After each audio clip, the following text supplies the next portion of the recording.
Is Tesla worth $1 trillion? We're going to find out today as we go through our three-statement financial model on Tesla. Now, let's just give some perspective. Most people hear $1 trillion and they're like, oh, okay. If $1 billion is 1,000 million and $1 trillion is 1,000 billion, that means $1 trillion is a million.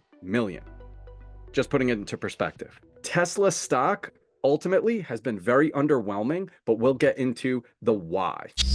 So I previously did a financial model on Tesla. You can feel free to go check it out. It was done about a couple months ago in early December. So I'm going to focus on from that point moving forward. So a few things to note. Number one, the company actually reported their full year results on the 24th of January. And what ended up happening was the stock went down 12.1%.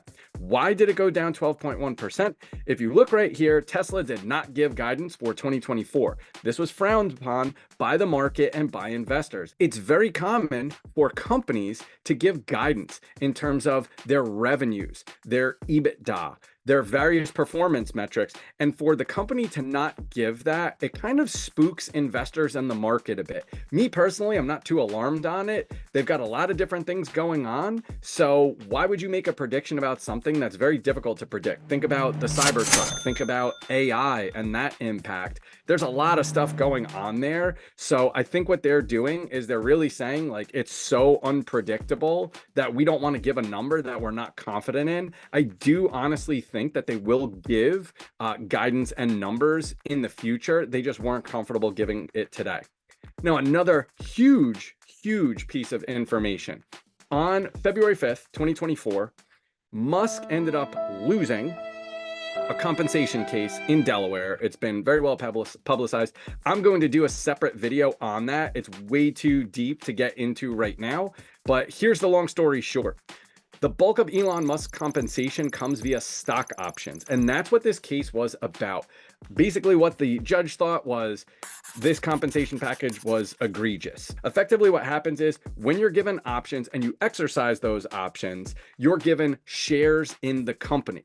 So the way to think about this is there is a pie, and the size of the pie doesn't change, but how it's sliced up does change. So imagine that pie, 100% is all going to investors, and now you take out 9% slice and give that to Elon Musk. That's effectively what's going on. What's very interesting is the stock is up 10.4% since that result, since that finding. And that kind of makes sense because the stock would go down 8.8% because of the dilution of shares if he were to win that. And it's still up for debate. But again, I just wanted to make sure I addressed it because it does have an impact on the stock. And in terms of our analysis right here, we're talking about February 16th. The stock close was $199.95. It would be the same close as of the 19th because of President's Day. So it's down 31.8% since its 52-week high. And that's very important because is this an opportunity to buy? That's what we're going to get into today. Now, relative to the S&P 500, that's this area over here. I looked at 1 year, 6 months, and 3 months. So Tesla has not done well. Over the last year, it's lost 4%, 6 months, 8.8%, and 3 months, 14.7%. The S&P has done the complete opposite. So 22.7% 1 year, 14.5% 6 months, 10.9% 3 months. The difference, relatively speaking, is massive. You're talking about like 25% more if you would have just invested in the S&P 500, not Tesla. So quick public service announcement here. This is why myself, friends of mine who manage hedge funds, if someone comes up to us and says, what should I invest in? The answer is always the S&P 500. VOO is the ticker symbol for the Vanguard S&P 500 Total Return Fund. You're going to be well diversified. It goes up and to the right over the long term. But if someone were to recommend an individual stock like Tesla, you'd be pretty PO'd because ultimately you would have lost a significant amount of money there relative to even having your money in a savings account, which is pretty crazy. So one of the things I want you to look at here is the stock is kind of like gone down, moved sideways, relatively speaking. Is this an opportunity? All right, so the first thing that we're going to talk about in terms of our financial model is what's called the balance sheet. So the balance sheet always has to balance. It gives us the assets, liabilities, and stockholders' equity of a company. Now, three things that I want you to focus on, which we're going to cover here. Number one, there's been a massive increase in cash. This is a huge positive. Number two, there's $6.7 billion that's present in the other assets. And it's something really important and very good for the company that I need to tell you about. Also, you'll see a massive increase in retained earnings, which is super, super positive.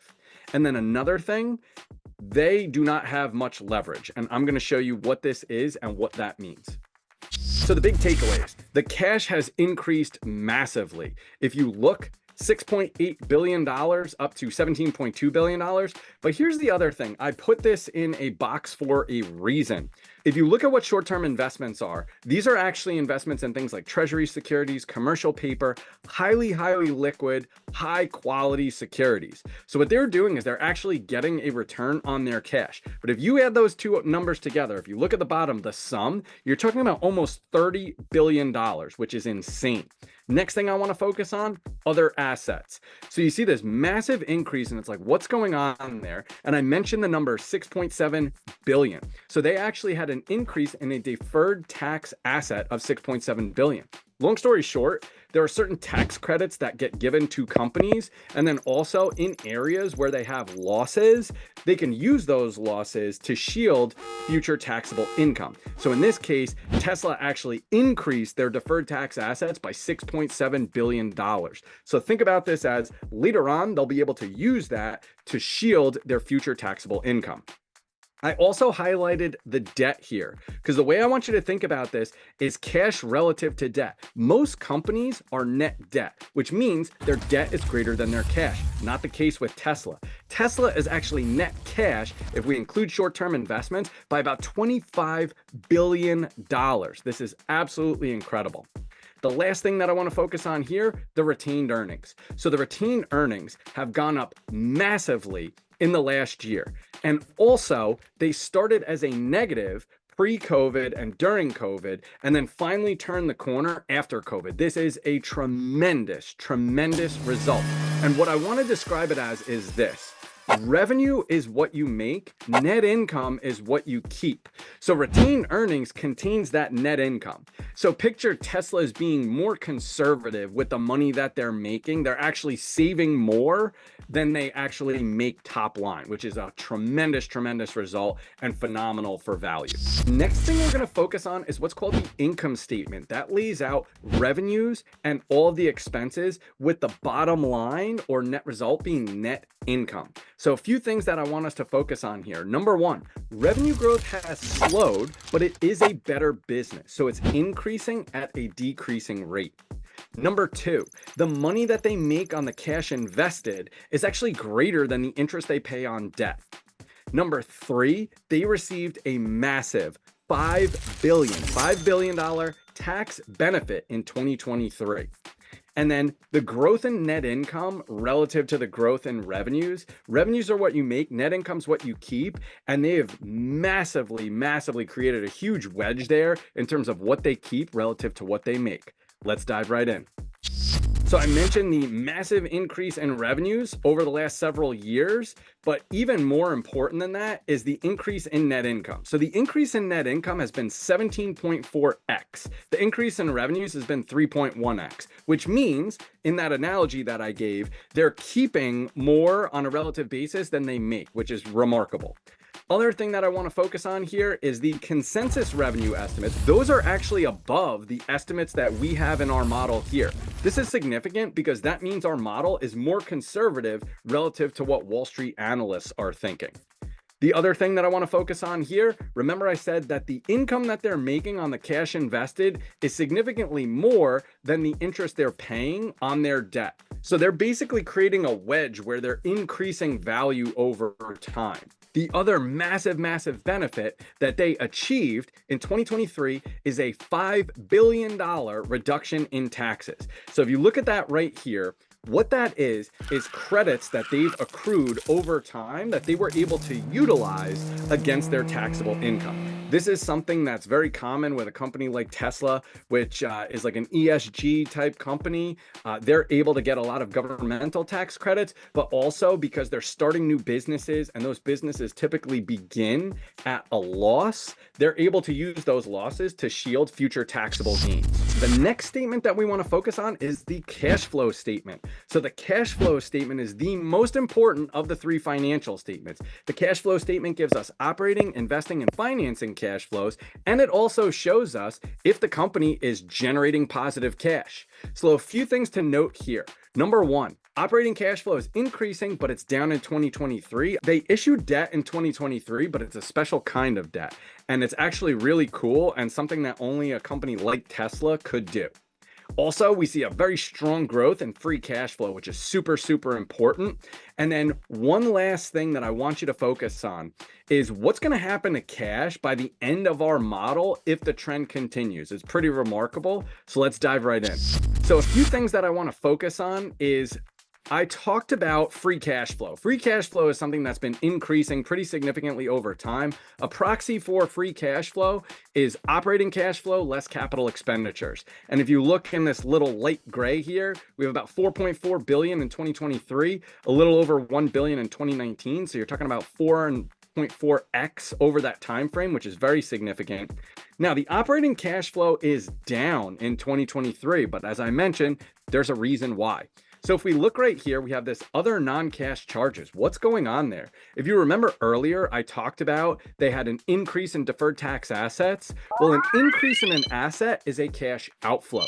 Think about it. If you bought a car, what happens? Your assets go up, but your cash goes down because you use cash to pay for that car. It's no different in this instance. So the real reason why their cash flow decreased was more of a function of something that's going to be a huge benefit in the future. So you really can kind of take that and put it off to the side because it's going to be a tremendous benefit moving forward. Another thing that I mentioned was the debt issuance. All right. So this is something that's pretty remarkable and it's specific to Tesla. So Tesla issued debt against its auto leases. That is something called an asset-backed security. So effectively they have an asset. Basically those leases are generating cash flows and they issue debt against that. This is absolute genius. So they're taking that value that they have in these leases and they're able to get more capital that they can reinvest in the business. And that's something that only a Tesla or a leasing type company can do. Now, the last thing I want to focus on is the massive increase in cash for this company. So this is something that makes me, as a value investor, really proud of this company and what it's been able to do because it's totally turned the corner. If you were worried several years ago about Tesla being able to make it, etc., like that's long in the rear view mirror. If we look right here, if the trend continues and Tesla moves at the pace that it's currently moving, which I don't think is absolutely crazy, and you'll see in the assumptions momentarily, their cash is going to be $72 billion by the end of this model. That's 4.2x what it is today. And that's just insane. Now, if you think about it, put it on a relative basis relative to an Apple. Apple is just above 70 billion in cash right now. Don't forget the reason why Warren Buffett invested in Apple in the first place was because of that cash balance. Cash gives you optionality.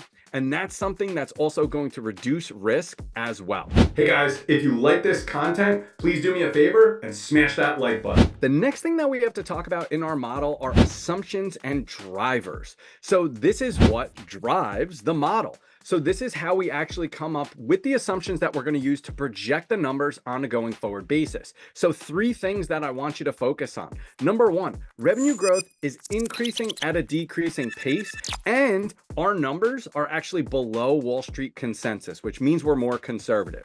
The company is doing a very good job at controlling costs. Their SG&A, which is overhead, and their R&D, which is research and development, has really been kept in line for a significant period of time. There's not a lot of volatility there, so that's a tremendous positive. The other thing I want you to note is that the tax rate that I use is a little high, but it's going to result in a very conservative valuation. You could actually argue, because of all the tax credits that they have, that they might not pay any taxes. I think that's a little bit aggressive. So what I'm doing is I'm maintaining the fact that they will be paying taxes in the future, just at a lower rate relative to other companies. And what is the big takeaway? So the big takeaway here is even with these conservative assumptions, Tesla is about 30% undervalued.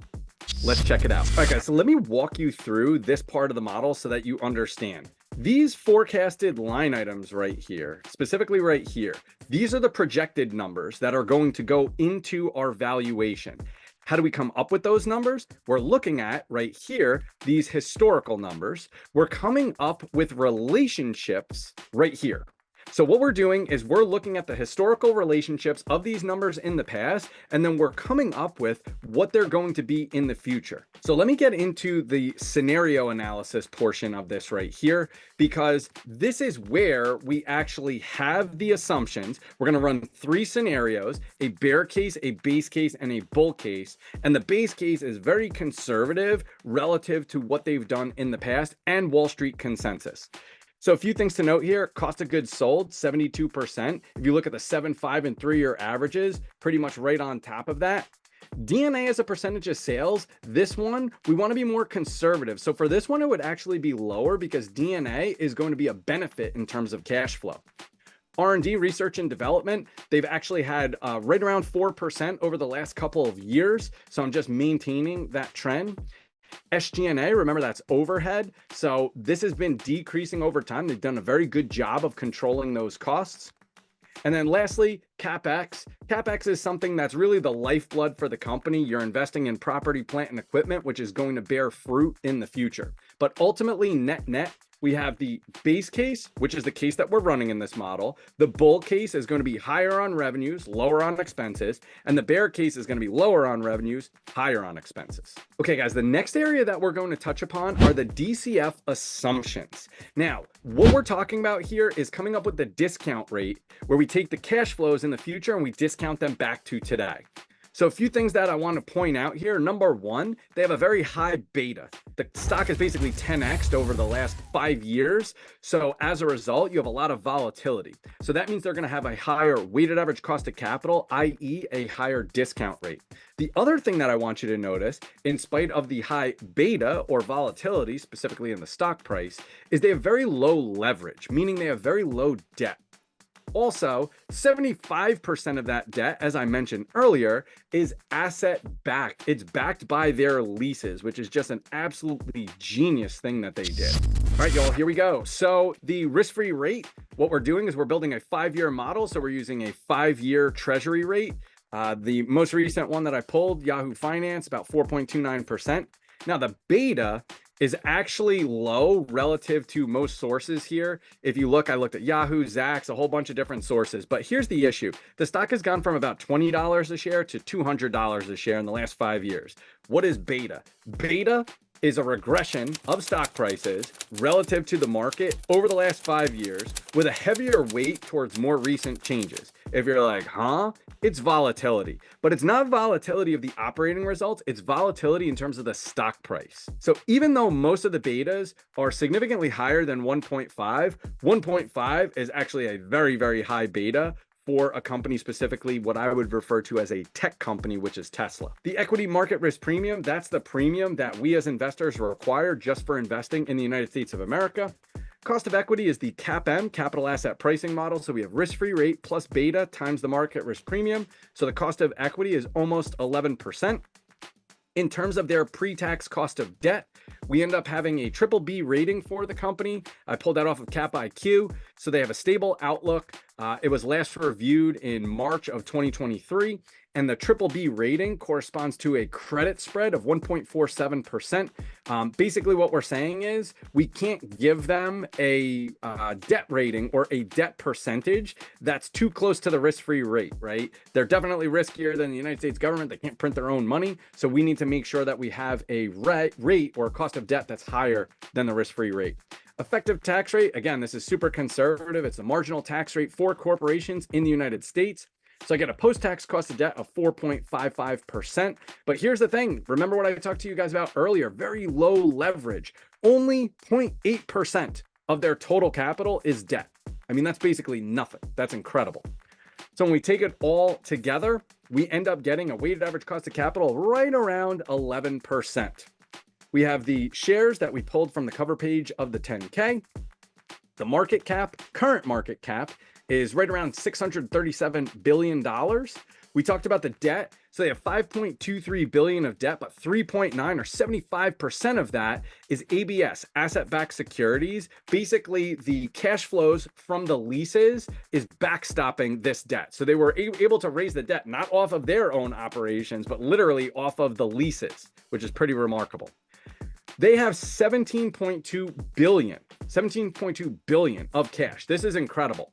So now this includes cash of 16.4 and restricted cash of about $800 million. Let me quickly explain what restricted cash is. Restricted cash is cash that lenders require a company put aside to give them security, to give them that good positive feeling. So they can't do anything with that restricted cash, but net, it's still cash. So I include that in their cash and cash equivalents. And then for their terminal EBITDA multiple, basically we're going to have to do what the value of the company is from the end of the model out into infinity. So what I did was I looked at their current trading multiple, which is about 42 times EBITDA. So I said, you know what? Let's be a little conservative. Let's knock that down a bit and make it 40 times. And just a little public service announcement. I do not look at Tesla like Ford or another auto manufacturer. They're very much a tech company, hence why they have such a high multiple. So you just have to be careful here. If you compare Tesla to the other auto manufacturers, you're going to get a significantly lower multiple, but I just don't think it's justified. All right, guys, the next area of the model that we're going to touch upon is our DCF, or discounted cash flow valuation. So 3 things that I want us to focus on here. This is going to give us our TEV. We're going to strip out net debt to get to equity value. Also, the base case, we end up getting a value of about $900 billion, but in our bull case, we actually get about $1.3 trillion. Net, this is very undervalued. It's trading at a worst case valuation. I'll show you that momentarily. And while most stocks have been doing very well over the last 3 to 6 months, Tesla is actually down. Could this be a buying opportunity? The DCF valuation. This is the moment that we've all been waiting for. So how do we conduct a DCF valuation? So the first thing that we have to do is let's step back. Let's think about what we're doing here. If we look at the cash flow statement, we want unlevered free cash flow. The problem is net income has leverage in it, which means it has interest taken out. It accounts for us paying the debt holders. So we don't want that. We want unlevered cash flow. So instead of starting with net income, we have to start with what's called EBIT or NOPAT, which is net operating profit after taxes, or EBIT after taxes. That's this number right here.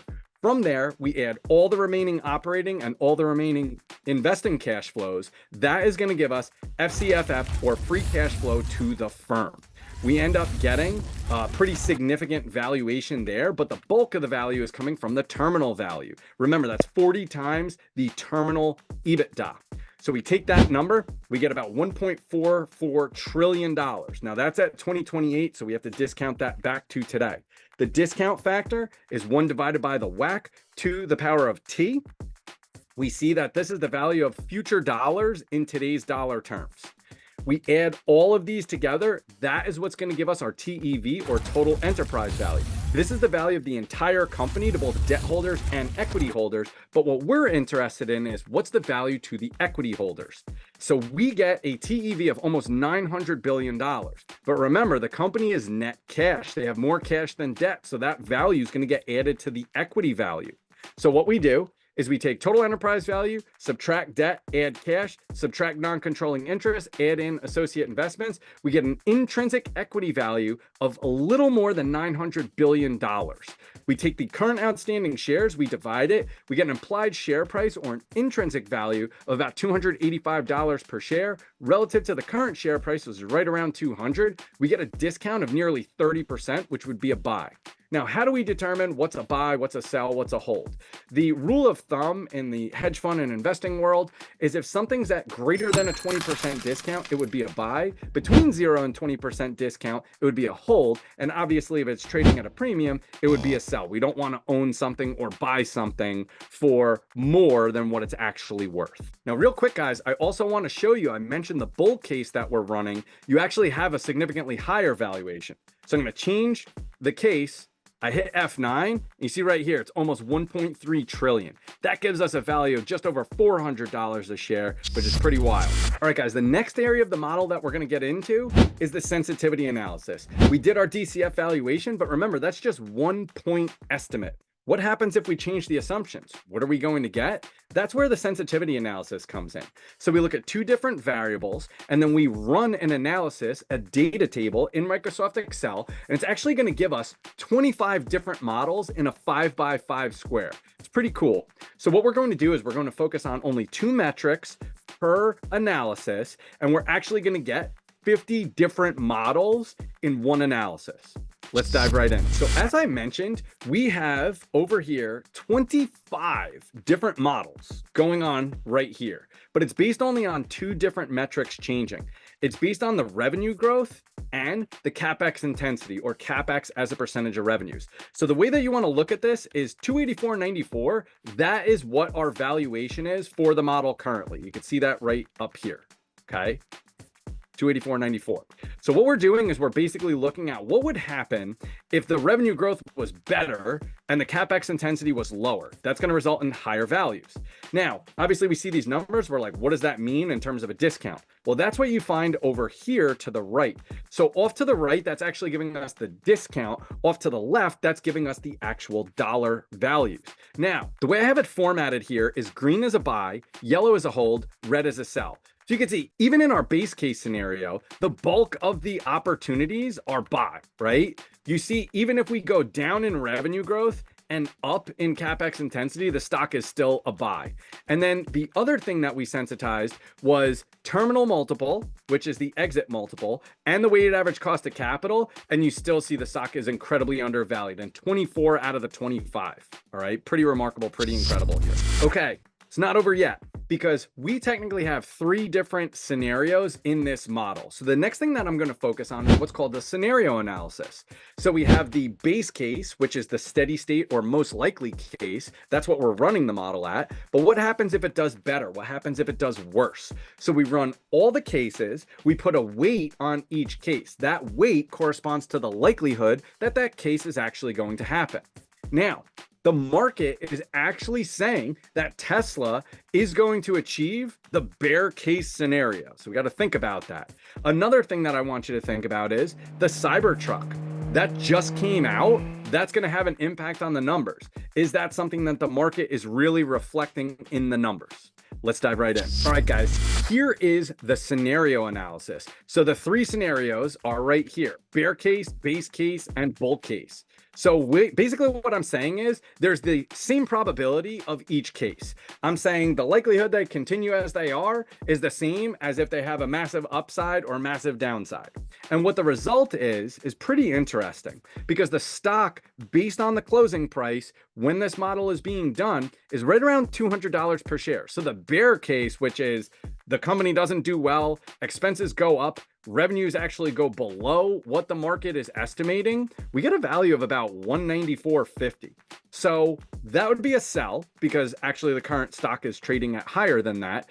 But if we think about it, that might offer us an opportunity, because the way I want you to think about this is, if in the worst case scenario, the stock is just right around that, what do you think the chances are of the other 2 scenarios? Well, right here, we're saying 2/3, right? 67%.